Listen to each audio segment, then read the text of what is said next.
Pali u bën thirrje besimtarëve të kishës së Korintit që të flasin të njëjtën gjë.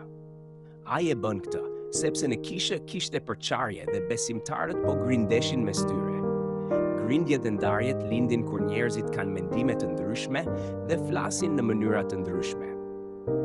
Besimtarët e Korintit ishin ndarë në grupe të ndryshme, duke thënë se i përkisnin Palit, Apolit, Kefës, Pietrit ose madje edhe vetë Krishtit. Vëmendja e tyre nuk ishte e përqendruar te Krishti, por te njerëzit.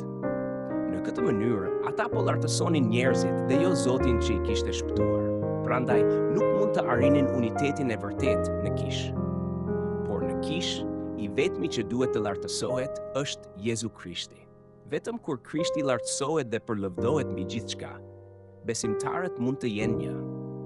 Ata mund të kenë të njëjtin mendim, të njëjtin qëllim dhe të njëjtën zemër.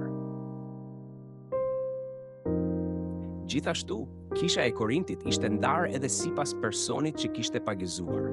Pagëzimi, në vend që të ishte shenje e hirit, u bë arsye për krenari. Çështja se kush kishte dhënë pagëzimin u bë një temë shumë e rëndësishme. Madje njerëzit filluan të lartësonin dhe të ndiqnin atë që i kishte pagëzuar. Por pagëzimi nuk është për të lartësuar njerëzit. Pagëzimi është shenje e bashkimit me Jezu Krishtin dhe me veprën e tij. Ai dëshmon pjesëmarrjen tonë në vdekjen dhe ringjalljen e Zotit Jezu Krisht. Prandaj besimtari nuk duhet të shikojë te pagëzuesi, por te Krishti. Pagëzimi na drejton gjithmonë te Jezu Krishti dhe jo te ndonjë njeri. Objekti i vëmendjes son duhet të jetë vetëm Jezu Krishti i kryqëzuar. Kur kisha mburret me njerëzit, lind përçarja. Por kur mburret me Krishtin, përjeton unitetin e vërtet dhe lavdinë e Perëndisë.